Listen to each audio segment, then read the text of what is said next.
Wake up, Wiener Boy. It's time for Working Crass Podcast. That's Lauren. Oh, yeah. And I'm Joshua. Rise and shine, Wiener Boy. It's time for your favorite podcast. Get up, you little Wiener Boy. Ding-a-ling-ling-ling-ling-ling. That's the sound of Wiener Boy when he gets up in the morning. That's his alarm clock. Every morning I wake up to a ding-a-ling-a-ling-a-ling because I'm the Wiener Boy. Well, Lauren, the month of Mayhem is come and gone. I know. It's so sad. I know. We had a lot of fun. I did. Doing a guest every single episode, but now it's back to just the core of the podcast, and that is Lauren and Josh. Yeah. Can we Nobody still else. do it? Can we still do it? I don't even know. I don't know either. We just had people come in and do it for us while we sat there and laughed at them. At this point, I'm not even going to know how to hold my microphone, how to sit in my chair, how to look at the I don't know. I'm so lost already. Absolutely. I agree. I forgot how to set up the mics today. I forgot how to set up the camera today. I completely forgot everything. I forgot how to put on my pants today. I forgot how to I forgot how to make jokes. I forgot I forgot how to talk. But you know what I didn't forget? To always be inclusive in my speech, and to never be racist, to That's never good. be offensive. That's good. And to never be any kind of phobia. Yeah, Because as I was told at a show that I recently performed at in Chicago, I got an email. Yeah. And it said, please follow the rules of the theater. In regard to your content. In regards to your content, please make sure you follow the guidelines of the theater. No phobias, no racism, sexism, and nothing offensive was what it said. So basically, just stand on stage and be silent. Exactly. Don't offend anybody. Isn't that weird? Don't do a show. Does that make any sense? No, it makes zero sense. To say don't be offensive, it's like, how do you control that? How do you control what anybody might find offensive? Right. It's going to be different for every single person. Exactly. And the thing that here's the problem though is I also really like offensive comedy, like comedy that I know is gonna offend people. Before it comes out of my mouth, I go, "This is gonna be offensive." That's my problem. It's like, if they just told anybody not to be offensive, they would still have to walk on eggshells, even if they were someone who wasn't naturally offensive. Yeah. It's like, well, I don't know, maybe this is offensive, so I better watch what I say. Right. And oh, by the way, this was an improv show, a show where you don't plan your material; it comes to you on the spot. Yeah. So this was like, oh, by the way, be in your head on stage too. That's what the audience wants to see. Be in your head and don't mess up. Don't mess up. Don't say the wrong thing. Guess what? In improv, there are mistakes. There are wrong choices in improv. I know our training center says that there are no mistakes in improv, but there are. And the biggest mistake you can have is being offensive, saying the wrong thing. Mm-hmm. When you're doing improv, and here's the thing, and this podcast is improvised. We completely improvise it. It's not an improv show. I know you definitely couldn't tell. Every episode you're watching, you're like, wow, they are scripted through and through. They're so tight. But thank God it's not like a long form improv show. It's not like hey, we get a one word suggestion from the audience and then we act out a scene. Hey, my name's Jacob. What's your name? Did I hear pineapple? That would be a bad podcast. But I bet they exist out there. I bet there's plenty of improv podcasts. Well, there are plenty of improv podcasts, and a few of those improv podcasts are okay, as long as they have like a really clear concept. Yes, absolutely. To structure the show. If it's a specific structure, then it works really, really well. If it's like just free form, just like, I don't know, we just gotta do something different every time. But like what we do? Yeah, our podcast, not good. It sucks. But thank you if you tuned into any of those 5 episodes of Working Crass Mayhem in the month of May. And an extra special thank you to Byron, Cherry, Luke, Ahmed, Nate, Emma, and Chris and Mark. Mark. Yes. thank you to all of you for being on our podcast. This it was a blast. It was really fun, actually. I was really nervous doing the Month of Mayhem. I was like, oh God, we're gonna like, everyone's gonna be uncomfortable doing our podcast because they don't want to put it out afterwards. Everyone was super comfortable. I mean, they might have been uncomfortable up top, but we got them to the point where they were comfortable. They were saying things that could get them fired at their jobs. I loved it. I loved it. I wish they had gone harder. If you were one of our guests and you're listening now, next time, I want you to, it's the N-word for you. You're saying it. Next time, we want you to make our listeners storm the Capitol. It's not the Month of Mayhem. It's the month of our guests using the N-word and getting fired from their jobs. That's the mayhem we were talking about. We wanted mayhem at your personal job. Yeah. If mayhem doesn't result in an insurrection happening, then what's the point of having a mayhem? What even is mayhem if it's not, storming the Capitol? But yes, thank you to all of our guests, and thanks for listening to those episodes. That was fun. And like we said, this is the year of the Crass wipe. Okay, already this year we had our anniversary live stream, and we had the Month of Mayhem. So who knows what's next? We're gonna have to do something else big this year. We have to do a bunch of big things this year. So stay tuned. Keep listening to Working Crass Podcast to see what we cook up next. Yeah. You never know what we might cook up. You don't know what's happening in this kitchen. You don't know what's brewing inside. Oops, came out a little. Oops, slipped out a little bit. Well, cool. We're back in the studio here for another duo episode of Working Crass Podcast, and let's start talking about some of these stories that we have here. Alrighty. So we got here a story from New York Post that you sent me here, Lauren. I make men submit a 500-word essay to date me. Do not waste my time. Sounds pretty low maintenance to me. And her name's Lauren. The big thing that my parents always say about you is like, she's so low maintenance. Yeah. Which I guess goes to show like the different girlfriends I've had in the past, or my brother has had in the past too. Like the girlfriends they've seen us bring home constantly, and they're like, wow, Lauren doesn't demand everything from you all the time.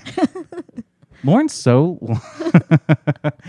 low maintenance, which it was one of the first things I noticed about you when we started dating, was that like you're very like laid back. You're like go with the flow. Until we got married, then you just flipped it all on its head. It's like, I need you. I said, you're trapped now. Gotcha, bitch. Yeah. You put me in a Jew trap. Yeah, I'm pretty laid back, but sometimes I think I might be too laid back. Yeah. Like I kind of should have some standards, boundaries. Yeah. Yeah. No, I am too. I have zero boundaries as well, especially like with friends and sharing stories. Like sometimes I'll say something, I'm like, why would I say that? Why did I share that? That's personal information. Yeah. But I'm just very open, I guess. Also on the podcast, I'll say things I'm like, God, I hope my mom never listens to that. That's awful. I think a few episodes back, I was like, yeah, I'm a pervert. I'm like, what? Why did I say that? It's a good thing we're on a podcast that's a comedy podcast, because what that means is that nothing we say, we don't mean anything we say. We're just blabbing. We're just talking. I mean, you know what? I mean every word I say on this podcast. If you go through the archives, everything I've ever said, I mean it 110%. Lauren does too. Yeah, I don't mean any of the words I say except for the ones that I mean to say. I mean every fucking thing I say. There's no sarcasm in me. I'll tell you that right now. And if you want to take a clip out of context of something I've said in the past and use it in the court of law, you can use this clip of me saying, I mean it. If I said it, I mean it. I'm not fucking around. Okay.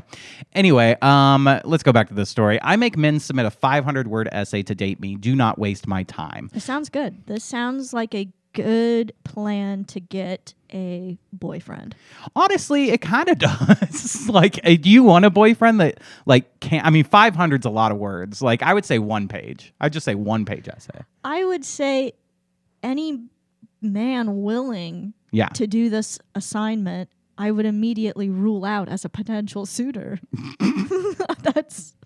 I feel like that's a sign that these people are crazy. What do you mean? Well, a man who's willing to sit down and type up an essay for you is probably pretty committed to you, don't you think? You mean a man who's desperate enough That's true. That's to true. spend his time typing up a 500-word essay? You want the kind of guy that's like, if you were to ask them to write a 500-word essay, they go, nah, I'm out. Yep. Yeah. That explains why you dated me. Because I definitely would have been like, nah, I'm out. There's just something a little bit crazy about being willing to do that. Yeah. I guess, but it's desperate. That's what it is. That's Unless she's your teacher or your boss. Like, I don't understand. If she's your teacher, try not to date her. But if you do date her, that's pretty cool. And I give you props. But I'm just saying, try not to. There's a lot of problems that could arise. But I think it's cool if you date your teacher. I had a friend that in college slept with his French teacher. And she was like pretty young, like very new teacher, and close to his age. So he just started like sleeping with the French teacher. I was like, every time he told me the story, I was like, that sounds so cool. And he was like, yeah, she's just like helping me with my French. Kissing. Yeah. All right. Podcast is canceled. I forgot how to do this, Joshua. we don't have a guest here to come up with the jokes. We don't have a guest here to make it better than what we do. One woman is looking for the right man. Lauren Kempton from England requires her suitors to write a 500-word essay if they want to date her. If you want to date me, you have to write an essay. Feeling fed up with online dating, Kempton revealed a dating strategy last year that resurfaced recently. Asking for an essay is definitely a good way of weeding out what you don't want, she said. On the 36-year-old's Hinge account. Okay, whoa. She's 36 and using Hinge.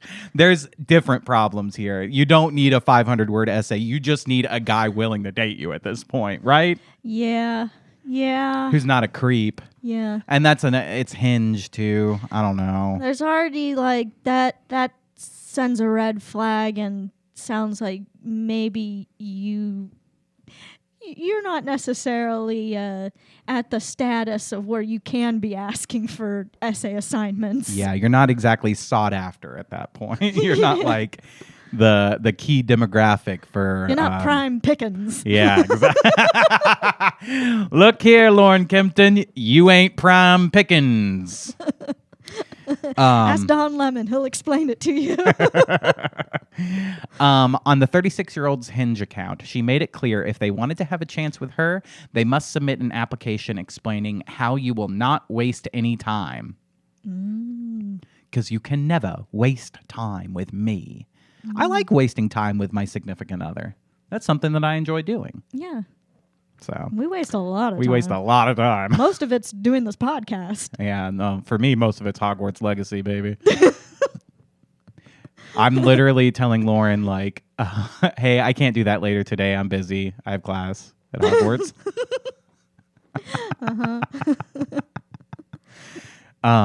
Should we tell them about your character in Hogwarts? No, we definitely shouldn't.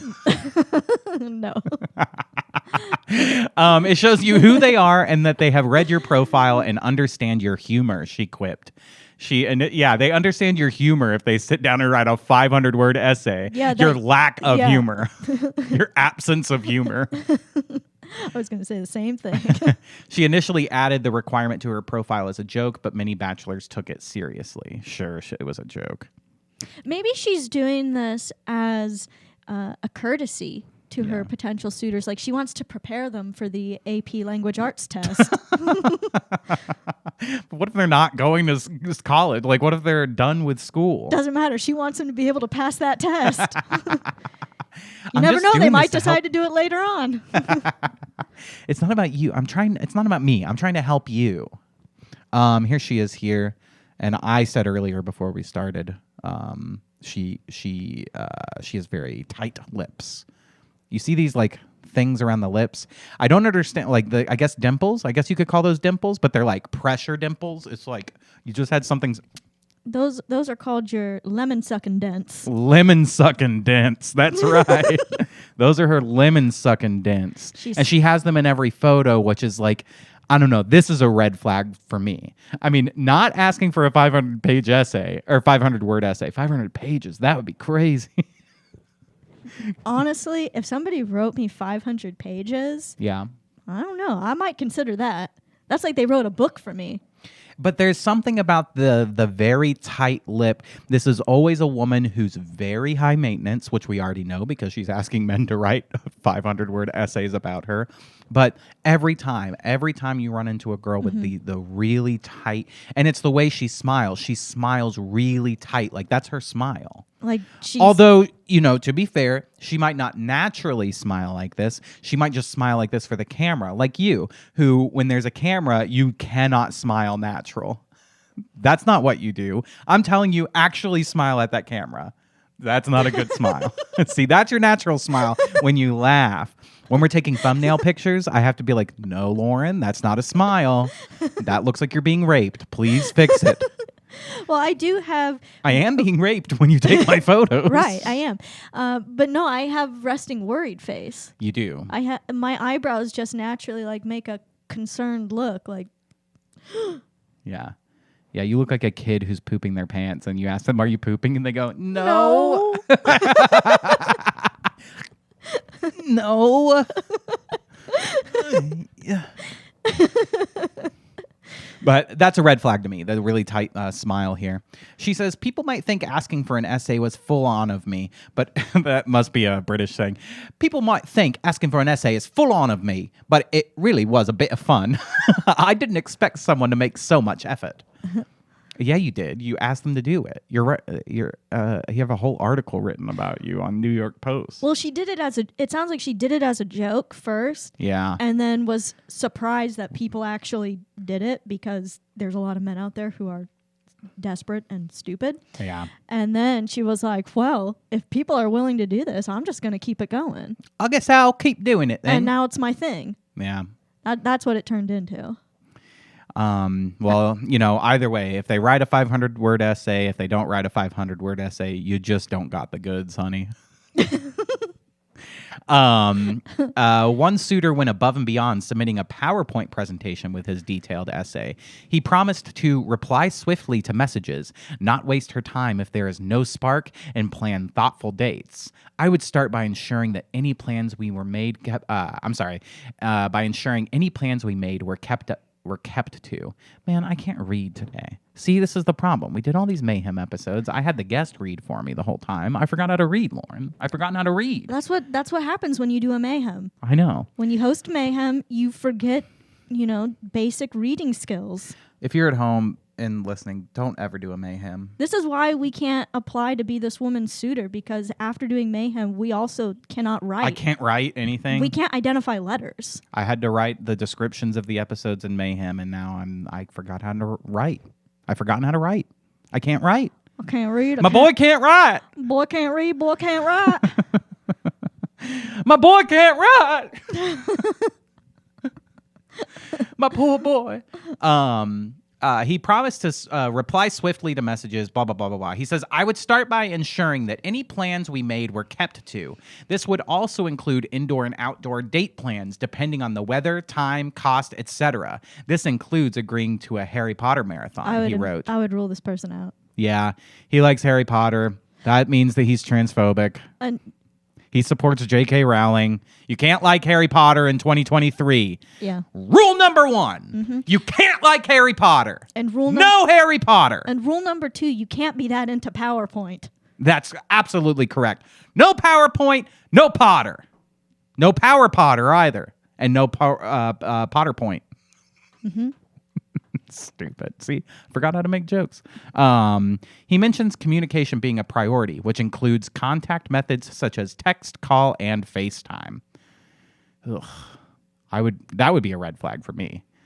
Like, we're going to communicate often through text, call, and FaceTime. What about face-to-face? Yeah. What about like in person? How's that for communication? Never in person. Never. What if this person, they just use ChatGPT? Oh, that very well could be the situation. You know what I mean? All of the guys that are like getting through now, they're all using ChatGPT for these 500-word essays. Yes, the loophole. They're like, all right, I'll do it, and then they just enter it in on ChatGPT. And although I don't know why you wouldn't use those resources on a woman who's got the goods, because honey, you ain't got the goods. Just like Kempton, he didn't want his time wasted either. I'm a big fan of knowing where I stand with people. If you like me, let me know. If you don't, let me know. He signed off. I agree with that. I think that's a very important and missing part of current dating is telling people, like, if you like them, let them know. If you don't, let them know. Don't just ghost them or stop talking to them because you're nervous about what their response is going to be. Well, I hope that she wrote a 500-word response back to him. Yeah. Yeah, she probably didn't. It's just got to, well, that's unfair. It's what's fair about dating? She should let him know in 500 words why she does or does not want to pursue him. No, Lauren, it's 2023. Here's what's fair. Women don't need to do anything. Men need to do everything. That's fair. Women have done everything for all of eternity, and they're fed up with it. Well, call me a sexist. I just think things should be even. Call me a sexist. I think these women need to get back to work. Noticing the efforts singles made restored Kempton's faith in men. After reviewing many applications, she went on a date with the best candidate, but unfortunately, it never flourished into anything special. They should have just wrote in the article, but unfortunately, she ain't got the goods. It's the 500-word essay strategy. The 500-word essay strategy turned out to be a bust for the mom of one, but she encourages other singles to try the method. This method absolutely... It turned out not to work at all, but I still recommend it. You should do it. This is like the vaccine. It doesn't protect you. You'll still probably get sick, but you should do it. You should still get it. You should still get 5 of them. Yeah.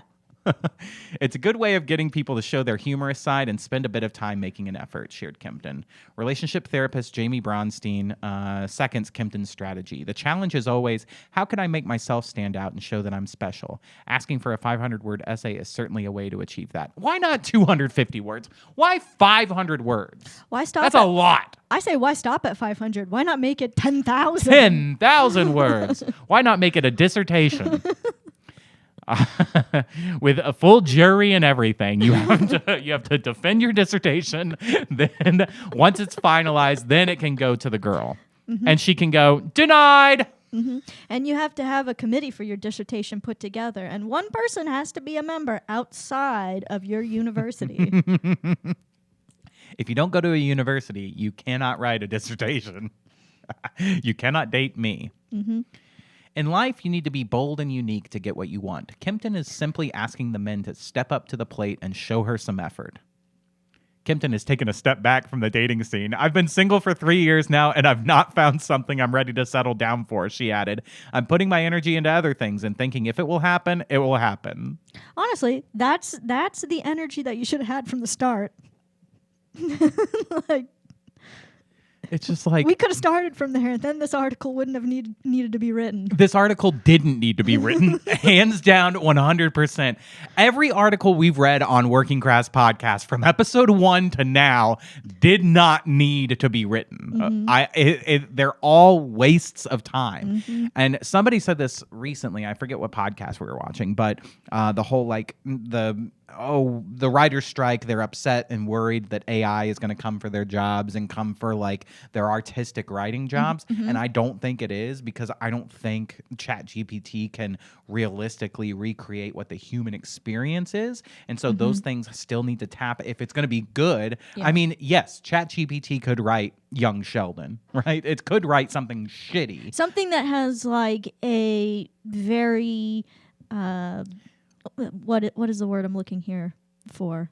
I don't know. A formulaic structure to it. Yes, absolutely. Anything bad, anything shitty, anything with ChatGPT could write anything with a writer's room of over 5 people. ChatGPT could write any episode of SNL and it would make absolutely no difference. Maybe. I think it could write a sketch for current SNL, That's at what I'm least to saying. current SNL standards. Oh, but no, it couldn't, no, not couldn't old write SNL. a good sketch. No, I didn't say good. SNL doesn't do good sketches anymore. What are you talking about? I'm sorry. I'm saying current. Yeah, it could do the job of the current writing staff of SNL. Okay. Like you could fire all of those people who are striking for SNL right now, and ChatGPT could give you the same level that they're providing right now. I'm sorry, I forgot how to podcast, so I just got confused, lost in the words, couldn't find my words. And ChatGPT, I think, could do anything that a group, the writer's room of over 5 people, because everything with a writer's room of like 5 to 10 people sucks because everyone's compromising their ideas for other people's feelings, and everyone wants to get their idea in. It always sucks. It's always like what we think people want to see, and it's always garbage. It's always preachy. It's always I can't even just. It's like when it's groupthink in a creative field, which is bad. I'll say this. Always make something bad. I will add to that. It's when it's over 5 people and it's not creator driven. That's what I was about to say next. Because if it it's has over to be 5 creator driven, which means that yes, you can have some people in the writer's room who are pitching things, but it all goes through the creators. It's not a writer's room driven thing. So when you have something like Breaking Bad, which is great because it's run through Vince Gilligan, everything is run through him. Right. He has a vision. He makes sure it fits the vision, and then they execute it that way. Yeah. That's what makes something good. That's what makes something with like a voice too. It's like you have a creative voice behind it, and that's why you keep tuning in. There's some kind of human element to it that makes you want to keep coming back to it. And it has a unique perspective. Absolutely. South Park, Matt and Trey. It's their specific, unique perspective, and it all goes through them. They have writers that they'll bring in occasionally, usually very, very funny people, and it goes through it goes through Trey Parker when he writes the script, so that way it fits their voice. Exactly. That's the reason why SNL is really crappy, is it's going through so many voices. That's why Kyle Mooney, who's super funny and makes hilarious sketches, is then on SNL, and everything that you could tell he made and wrote has like 2 great jokes, 2 great bits in it. And the rest are just kind of like half-ass garbage because everyone had to get their thing in. Yeah. And some of his things had to get pushed to the side because our audience wants to see this and we need to compromise for this. It's too many. You're trying to fit Too many cooks in the kitchen? Too many cooks in the kitchen. Absolutely. Yeah. Absolutely. And one could say that SNL is creator-driven because it all goes through Lorne Michaels, but I think that he gave up long ago. So I think ChatGPT could do those jobs with no problem. And well, it definitely could do clickbait articles. But overall, yes, that's what I was getting to. Overall, ChatGPT probably cannot replace artistic content, but good artistic content is what I'm saying. So anything that people are really going to relate to, it's just not going to come from ChatGPT. It doesn't have that human element. This stuff, clickbaity articles, 100% ChatGPT can do because there's no human element because it's all garbage. 2, I hope these people get fired. I want ChatGPT. That is the perfect thing for ChatGPT. Anybody who writes these clickbaity articles, I don't think should have a job. And I mean that. I'm not like, this is one of those things on the podcast. I mean it. Like what they do is bad. It's bad for society. It's bad for everybody. Let a computer do it so that we don't take it seriously anymore. The problem is that humans write it, and so we do take it seriously. It should be written by ChatGPT, so we all go, oh, well, it's written by a computer anyway, it's stupid, and we can push it to the side. When that shit gets written by a person, it's gross. But I guess it would have to say on the article written by ChatGPT. It would, and it should, and they all should, even if it's written by a person. It should say written by ChatGPT because it's garbage. The clickbaity article stuff is garbage. It ruins it just ruins the way we talk to each other. It can put out the dumbest opinion in the world, and then you have like 5 friends who are like, see, what I think is true because this article said it, and I'll share it. And it's like all completely bullshit, garbage, opinion-based bullshit. Yeah. So anybody who writes those, I do think should be homeless. I think they should not have a job. I used to say when they were firing people for the COVID vaccine stuff that nobody should be forced to be homeless. Nobody should be forced out of their job. No, clickbait article writers should be forced out of a job. They should work. It's either construction or nothing else. They all have to go work construction, and that's it. I don't know. I wouldn't want the writers of BuzzFeed to be in charge of construction projects.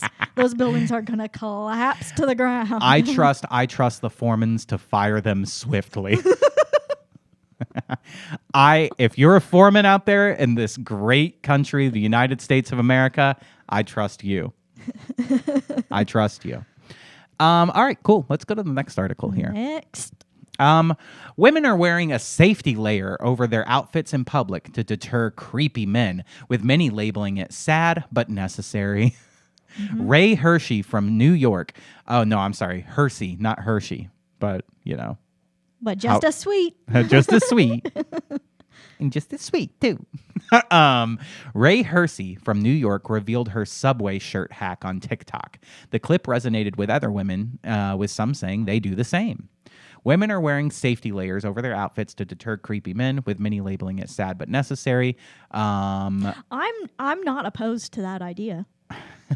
Yeah? Why? I am all for, extra protection. But isn't this just now you're just wearing something concealing?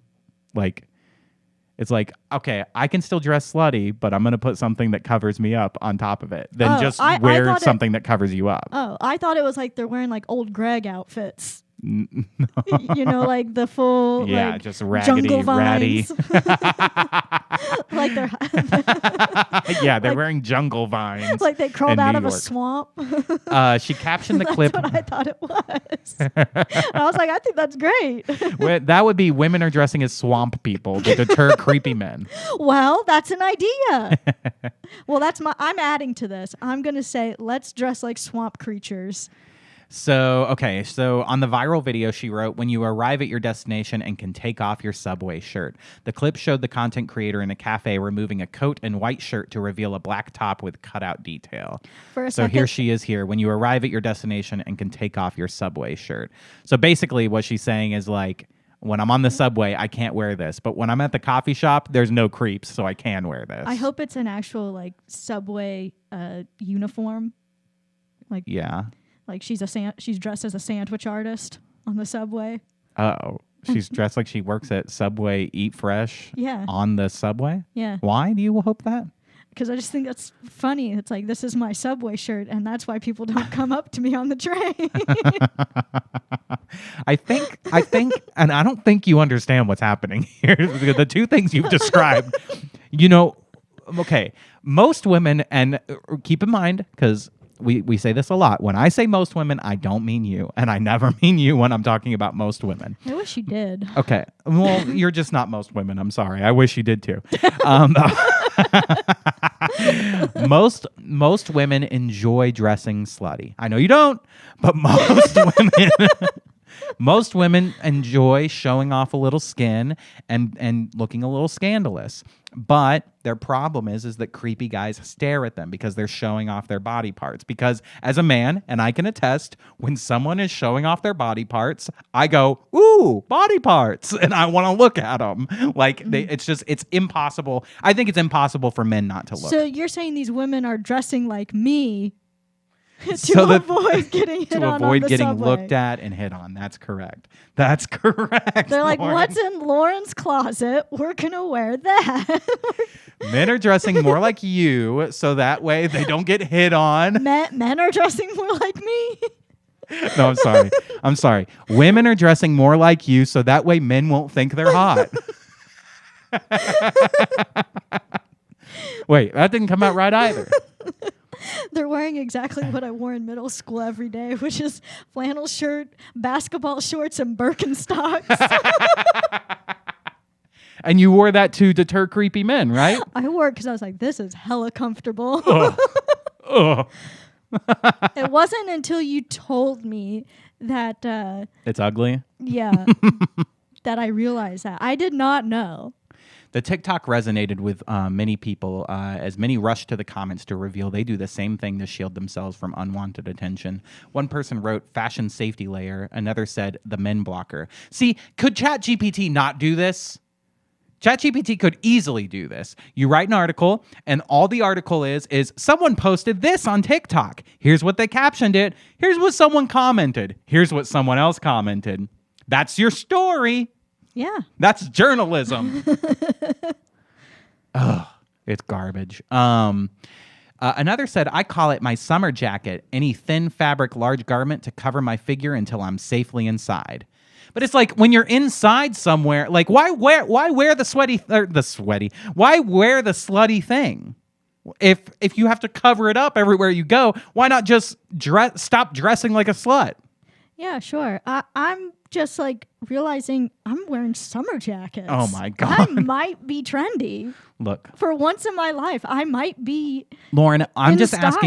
asking you to do the opposite of what these women are doing here. Okay? I'm asking you to stop wearing your summer jacket. I'm asking you to stop wearing the fashion safety layer. I'm asking you to show a little more skin. I'm asking you if you could go out every single day and try to attract creepy men. That's how I'd like you to dress. Think when you're getting dressed, think, how can I attract some creepazoids? And then put that outfit on. We might have to go buy some outfits though, because I don't think you own any of those. So really they just are like taking a play from like the Middle East here? Yeah. Everyone put on your burqa.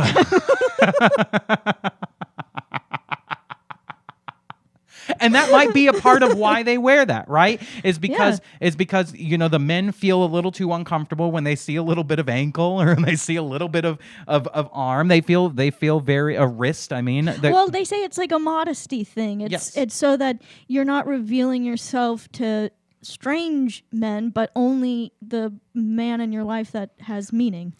And you know what? That sounds like the most.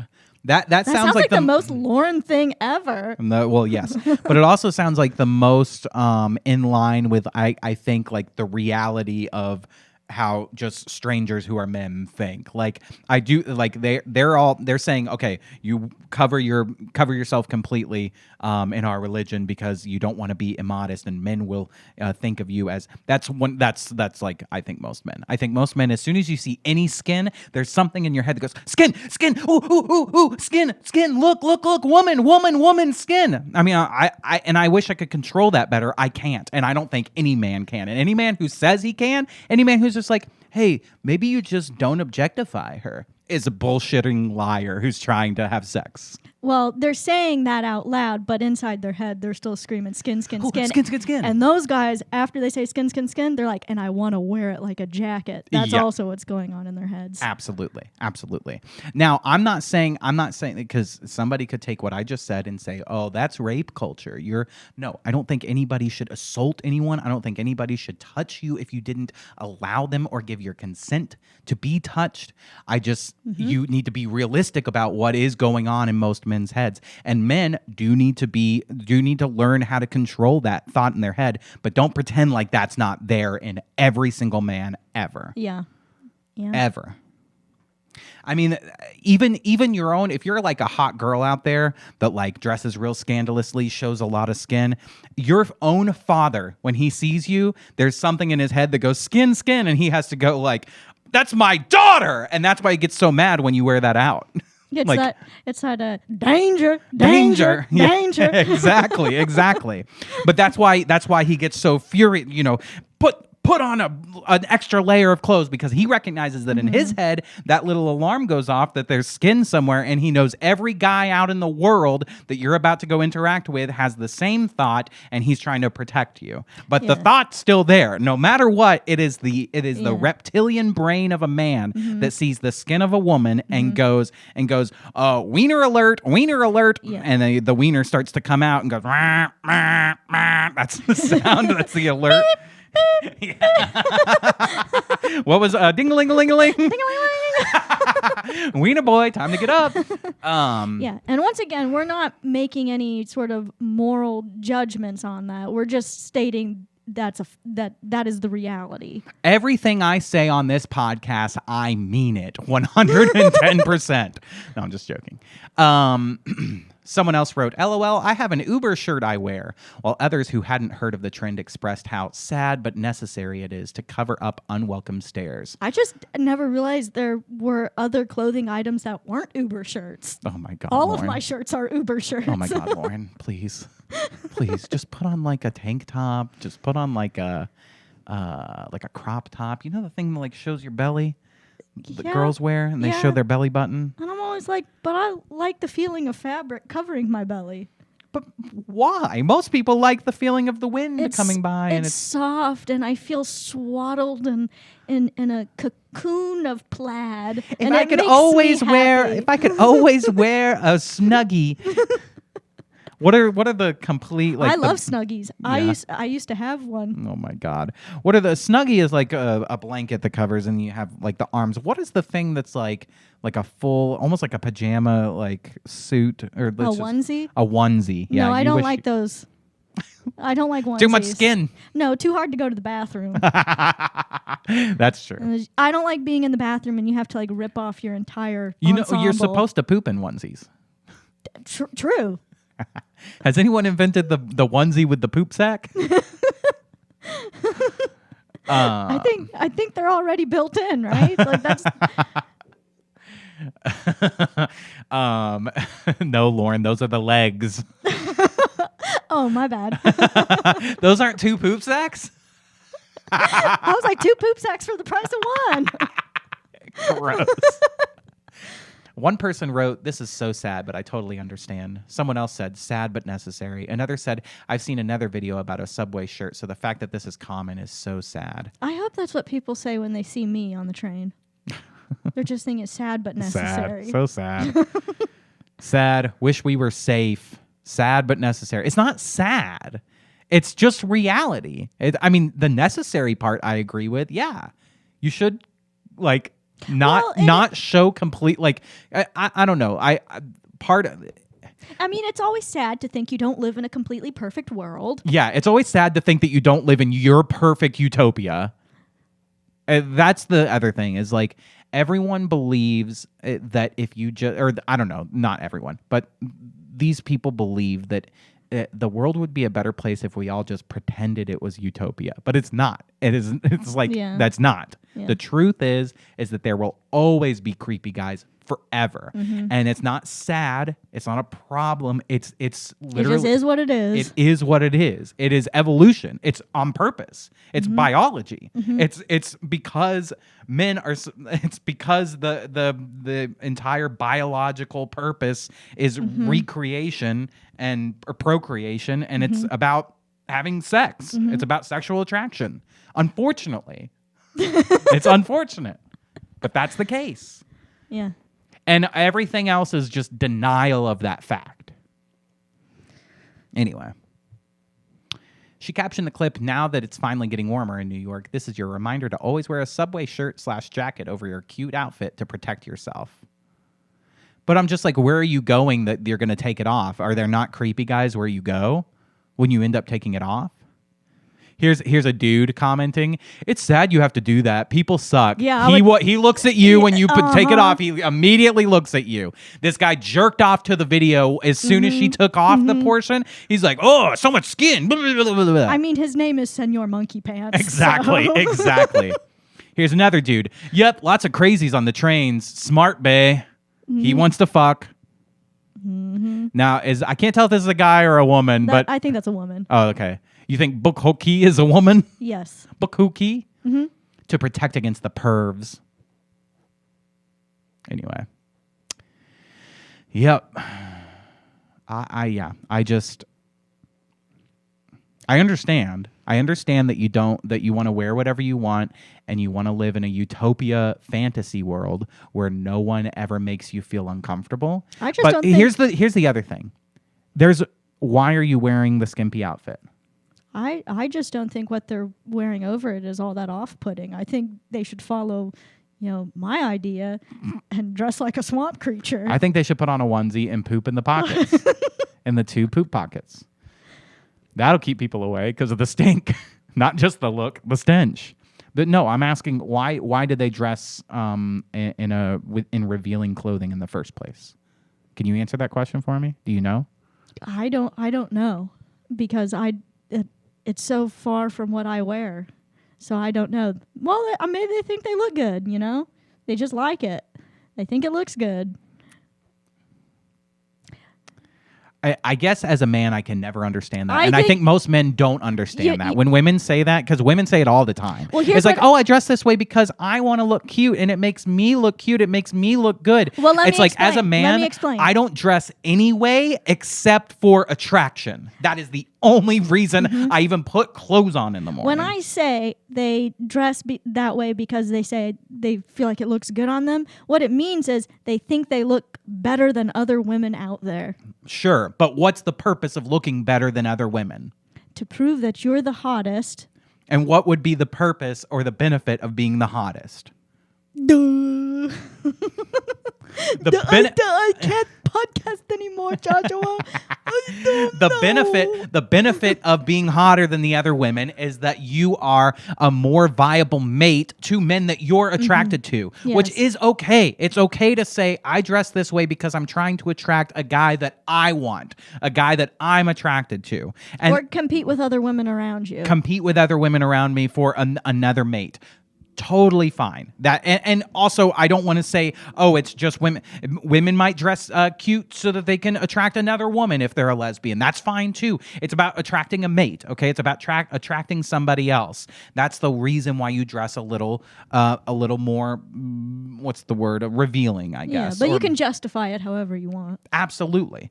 But the cover up is really about I don't want men that I don't like looking at me. I only want men that I do like looking at me. But I hate the pretending like it's not about attraction at all. It's about me. I get dressed. It's like, no, you don't. All of those like sexy clothes are like incredibly uncomfortable, incredibly difficult to put on, incredibly difficult to take off when you have to use the restroom, and like it makes absolutely no sense other than I'm doing this, I'm making myself temporarily uncomfortable so that way I can attract a mate. And it's okay to admit that. It's not wrong. Does that make sense? Yeah. You get my point? Yeah. It's not wrong to admit the reality of it, and it's totally okay to wear that if that's what you want. Absolutely.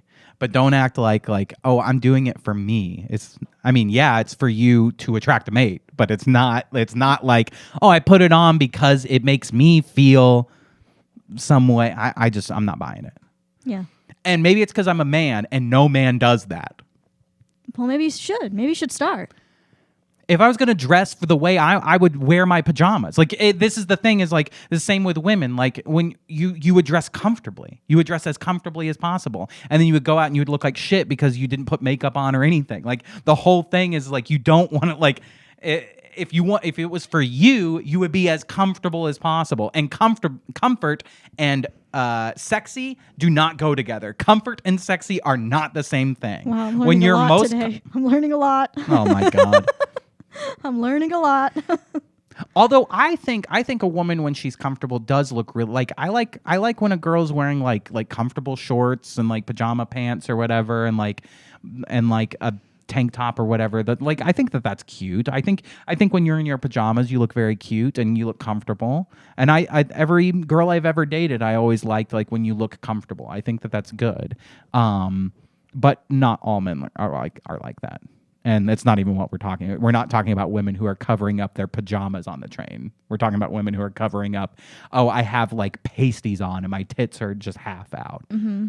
But anyway, well, I've forgotten how to podcast. I'm thinking I should resell my wardrobe on like one of those websites that you can like sell your clothes through. Yeah. And just start saying I'm selling safety fashion. And it's just all my things that I wear on a daily basis.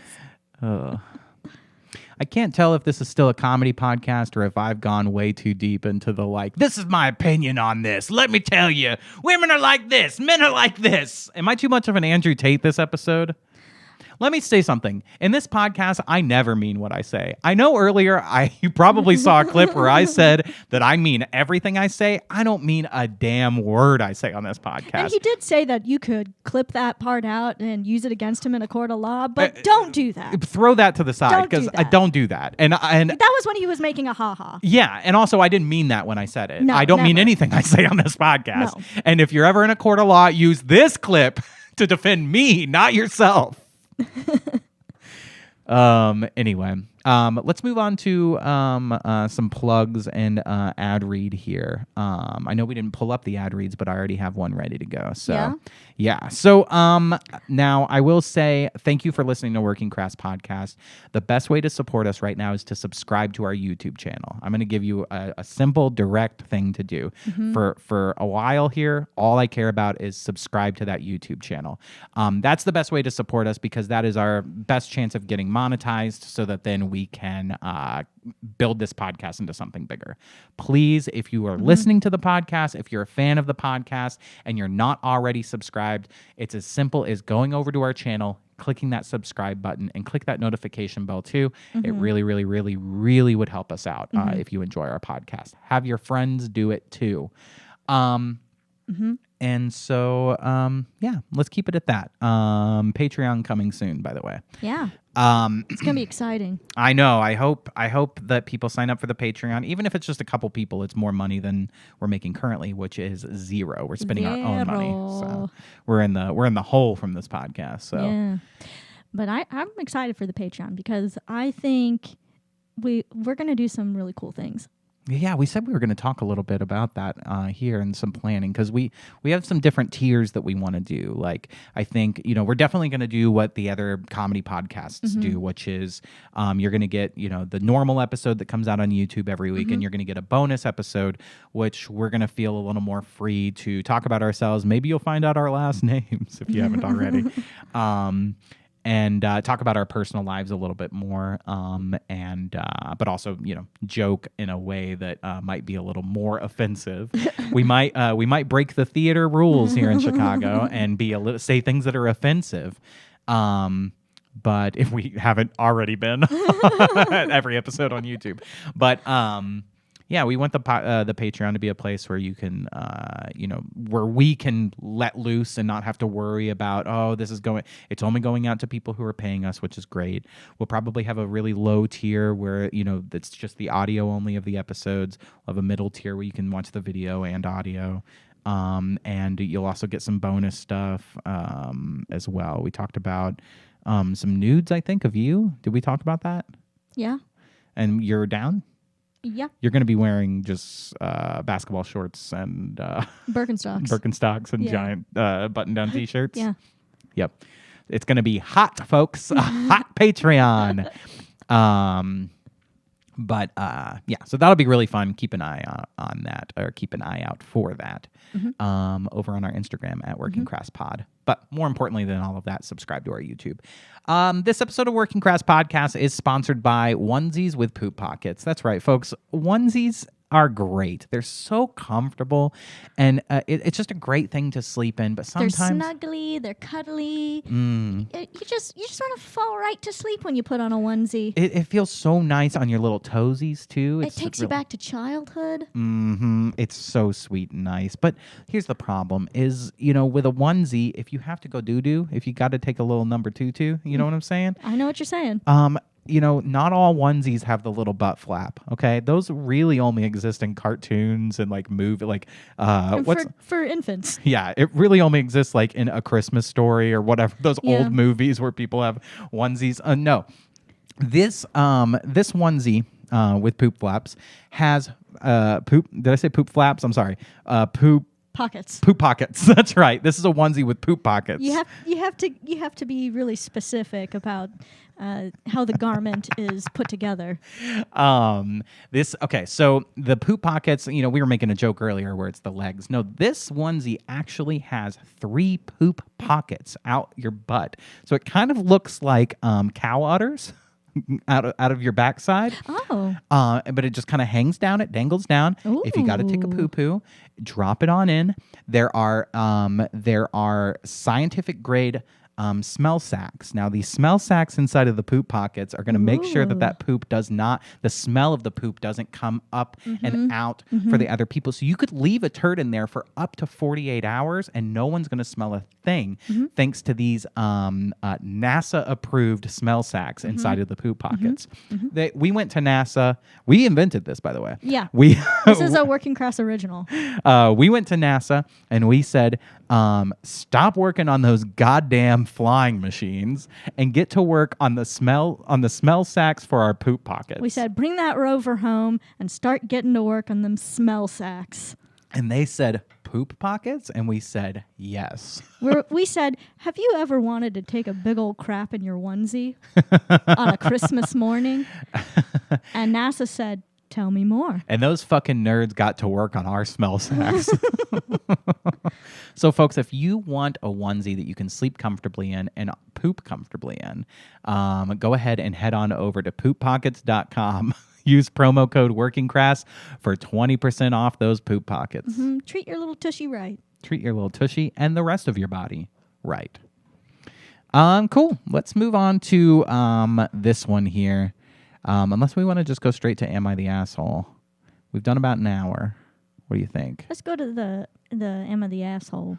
Well, you know what? Let's do this real quick. The sickening reason why so many men are defending deepfake AI porn. I got the answer. It's awesome. Because it's awesome. Exactly. That's it. You did exactly what I was going to do. All right, article done. On to the Am I the Asshole. You read my mind. Because it's awesome. Investigation over. No, because you can put, anybody's face, anybody in the world, because men are creepy, as we learned from the last story. Men are creepy. Men are creeps. And with AI porn, you can, take any existing porn and put anybody that you want to see naked on. And in the video, they don't even put on a Subway shirt. Nope, they don't. They take the Subway shirt off. They put the Subway shirt in places that the Subway shirt should not go. So, okay, cool. That's official Working Crass opinion on deepfake AI porn. Love it. Good. Keep it going. More of it.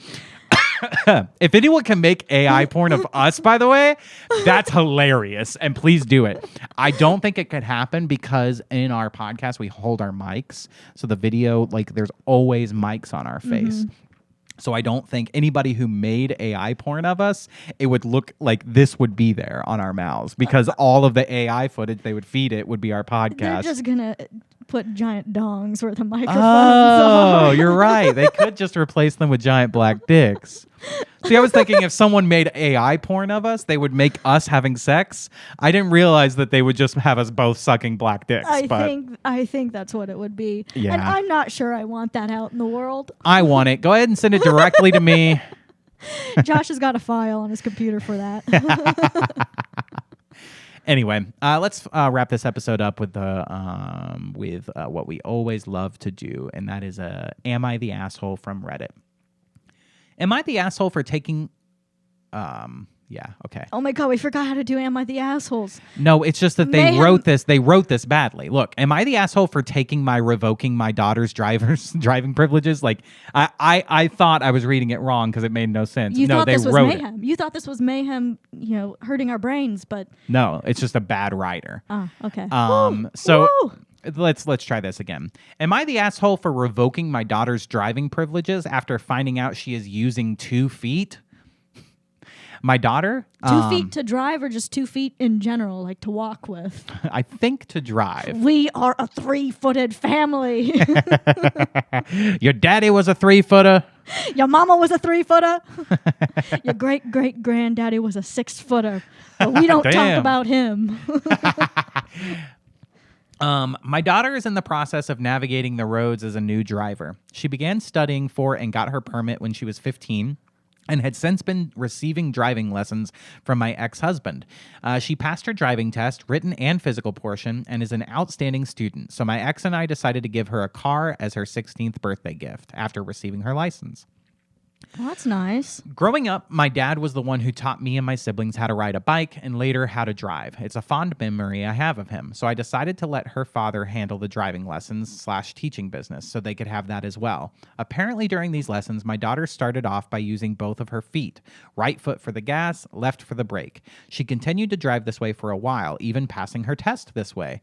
Apparently when my ex-husband found out about this, he brought it up to her and asked her to correct it, but she argued that she's been driving this way since she started and that reverting to the normal way could be potentially dangerous and that she is uncomfortable doing so. So my ex-husband just dropped it.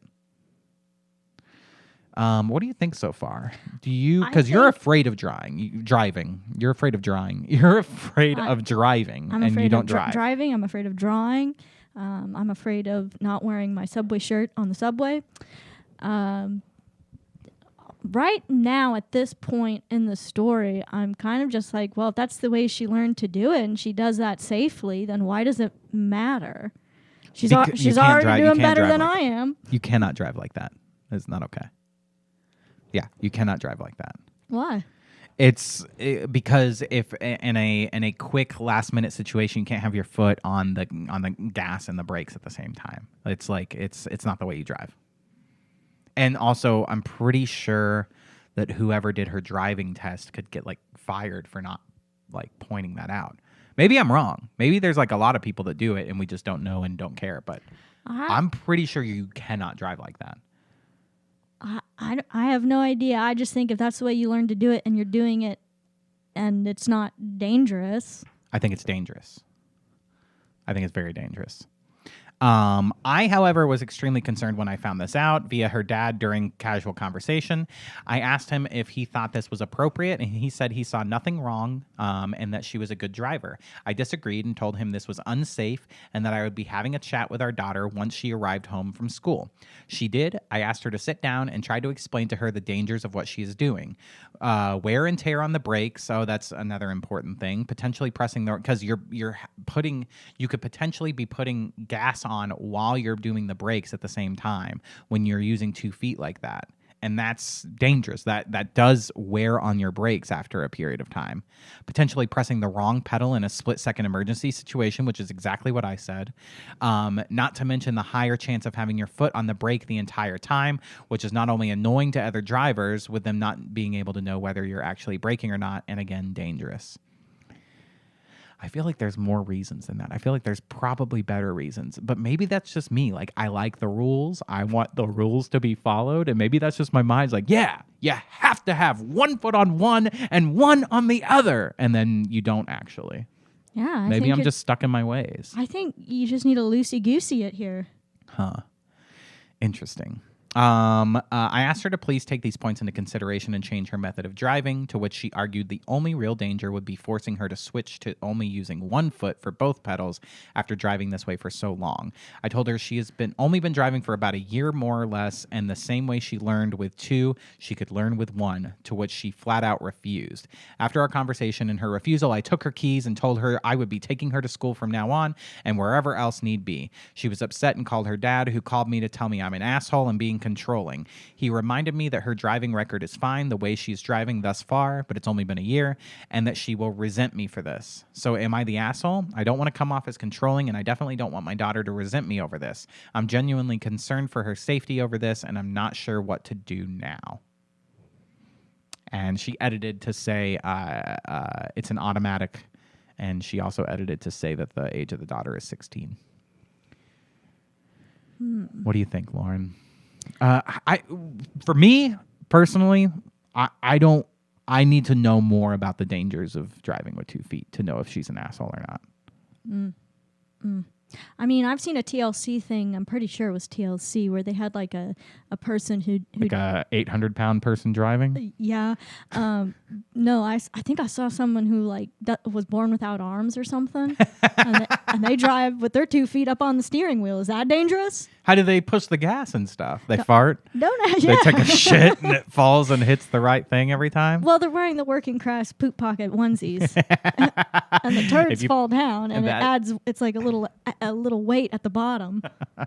That is a benefit of our working Crass poop pocket onesies is you could drive a car with them. You got to poop a lot though. I mean, you have to poop like every couple minutes to make it work. Every time you have to push the gas or push the brake, you have to take a really fat shit. Yeah. You have to take the fattest shit of your life.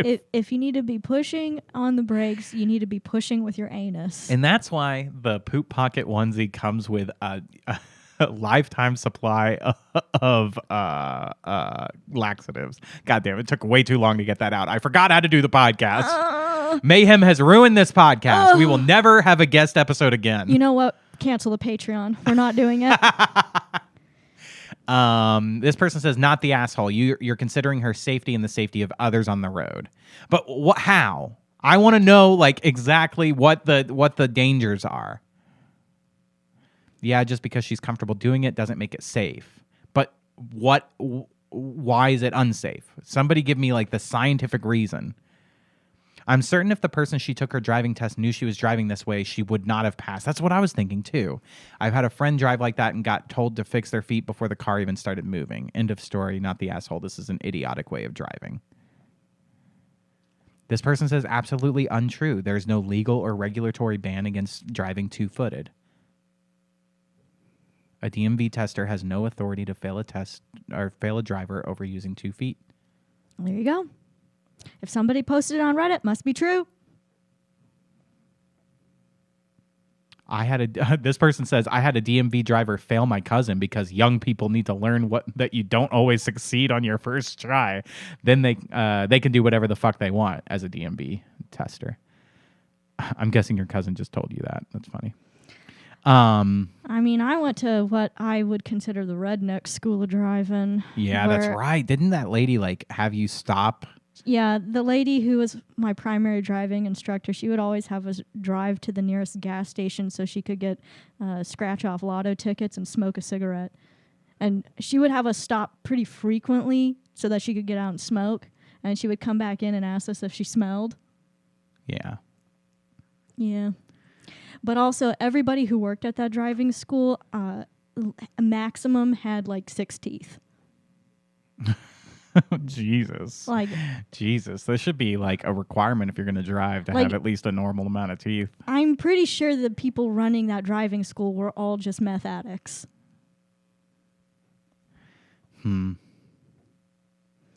So that's my experience with driving schools.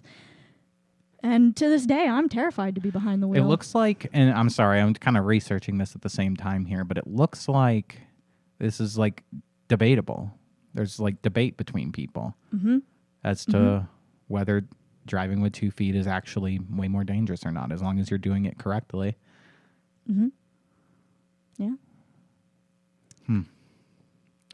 But somebody did say trade her car in for a manual, she'll learn. Because yes, if you're driving a manual, you cannot. You have to, like, because your other foot has to be ready for the clutch. So you have to use one foot for your gas and brake. Anyway, sorry. I was like, now I'm confused. I guess, you know, I want to say not the asshole. I want to say this mom is not the asshole because her concerns are coming from a place of safety for her daughter. And she doesn't want, you know, she bought her the car. So she doesn't want that car to be, you know, worn out after a short period of time, constantly having to repair it because of driving the incorrect way. But she also might be like me, where she's very set in her ways and is like, this is the rule as I learned it, and I'm not willing to see any other way. I don't know. I got an idea. What? The mom should have the daughter write a 500-word essay as to why driving with 2 feet is perfectly safe. Yes. And if the mom decides that this essay is well written enough, yes, then bygone, let her do it. Then bygone, let her do it. But just make sure she's wearing her Subway shirt while she drives. Yeah, just make sure. Well, that was quite a callback with all of all the stories in one. Good work. You remembered how to podcast. I did it, Joshua. I know. I did it. It only took the whole podcast. I still am not able to do it, but you got the hang of it by the end of it here. My training wheels came off. Which I think means we can wrap this episode up. Lauren, what'd you learn today? I learned how to podcast again. I learned how to podcast again. It was a little bit rough at the start, but that landing was smooth. I'm proud of myself. I'm proud of you too. Thank you. I learned that we need to go shopping for clothes for my wife, so that my wife can, be safe on the subway. Be safe on the subway. We need more. Yeah, that's what I was getting at. Yeah, my wife needs to buy more concealing clothes. She needs more flannels. Yeah, she needs more flannels, more basketball shorts, more. To be fair, I haven't worn basketball shorts in a long time. You've worn them once in our relationship, and I told you, don't do that again.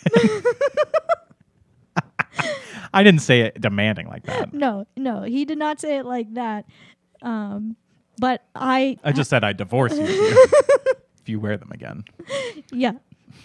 He threatened to stone me in the town square. All right. Well, I think that's all I got to say here. Yeah? Yeah. All right. Dang it. I lost it. Oh, no. I lost my podcast train of thought. Oh. All right. Good night, little wiener boy. Ding-a-ling-ling-ling-ding-ding-ding. See you next week. Goodbye. Bye.